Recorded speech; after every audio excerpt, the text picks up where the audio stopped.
இஸ்ரேலின் முயற்சிகள் தோல்வி. அமெரிக்கா ஈரானிடையே எட்டப்பட்ட அமைதி ஒப்பந்தம். இந்த குற்றங்களுக்கு பதிலடி உறுதி. பெய்ரூட் மீதான தாக்குதலுக்கு எதிராக ஈரான் சபதம். எப்போலா பரவலை கட்டுப்படுத்த முடியாமல் திணறும் சுகாதாரத்துறை, அதிகரிக்கும் அச்சம்.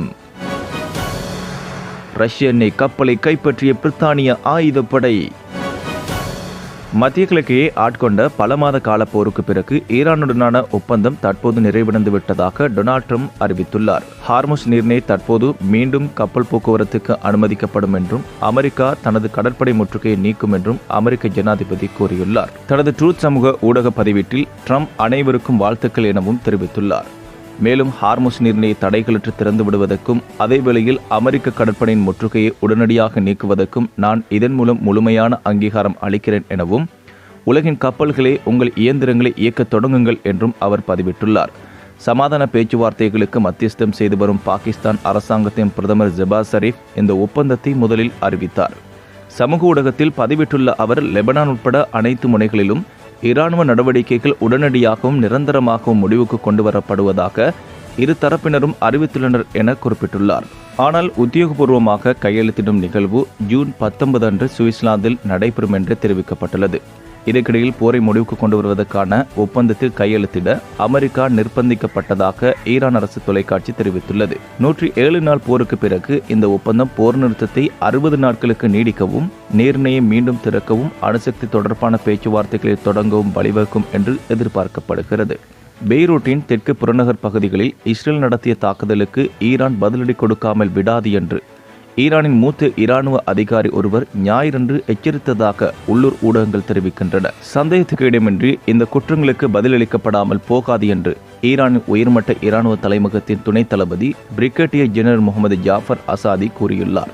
லெபனானிலிருந்து வடக்கு இஸ்ரேல் மீது ஏவப்பட்ட ஏவுகணைகளுக்கு பதிலடியாகவே இந்த நடவடிக்கை எடுக்கப்பட்டதாக கூறி பெய்ரூட்டின் தெற்கு புறநகர் பகுதிகளில் உள்ள ஹிஸ்புல்லா இலக்குகள் மீது இஸ்ரேல் வான்வழி தாக்குதல்களை நடத்தியதை தொடர்ந்து இந்த எச்சரிக்கை விடுக்கப்பட்டுள்ளது.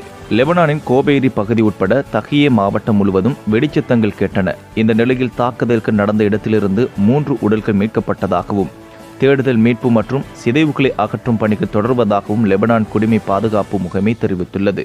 மேலும் 15 பேர் காயமடைந்ததாகவும், அருகிலுள்ள கட்டிடங்கள் மற்றும் கடைகள் கடுமையாக சேதமடைந்ததாகவும் லெபனானின் தேசிய செய்தி நிறுவனம் தெரிவித்துள்ளது.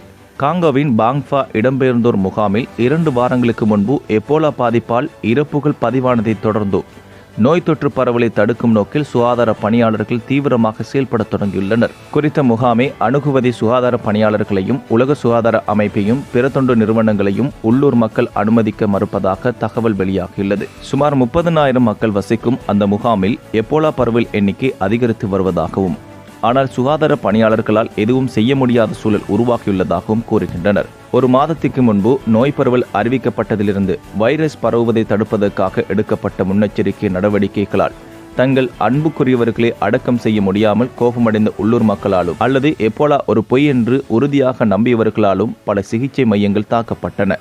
நோய் பரவலால் பாதிக்கப்பட்ட இடூரி, தெற்கு கிவு மற்றும் வடக்கு கிவு ஆகிய 3 மாகாணங்களிலும் 5 மில்லியனுக்கும் அதிகமான மக்கள் இடம்பெயர்ந்துள்ளனர் என்பது குறிப்பிடத்தக்கது. பிரித்தானிய ஆயுதப்படைகள் ரஷ்யாவின் சாடோ ஃபிளீட் எண்ணெய் கப்பலை ஆங்கில கால்வாயில் கைப்பற்றியுள்ளனர். ஞாயிற்றுக்கிழமை அதிகாலை ராயல் மெரைன் கமாண்டோஸ், தேசிய குற்றப்பிரிவு அதிகாரிகள், சினிக் ஹெலிகாப்டர்கள், போர்க்கப்பல்கள் உதவியுடன் இந்த நடவடிக்கை மேற்கொள்ளப்பட்டது.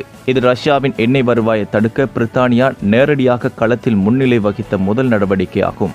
இந்த வெற்றிகரமான நடவடிக்கை ரஷ்யாவுக்கு மேலும் ஒரு பெரிய தாக்கத்தை அளிக்கும் என்றும், புட்டின் நடத்தும் போருக்கு எரிபொருள் வழங்குபவர்களை ஒளிந்து கொள்ள அனுமதிக்க மாட்டோம் என்றும் பிரதமர் கெய்ர் ஸ்டார்மர் தெரிவித்துள்ளார். கப்பல் தற்போது இங்கிலாந்தின் தெற்கு கரையில் தடுத்து வைக்கப்பட்டு விசாரணை நடைபெறுகிறது. இந்த நடவடிக்கை பிரான்ஸ் அரசுடன் இணைந்து மேற்கொள்ளப்பட்டது.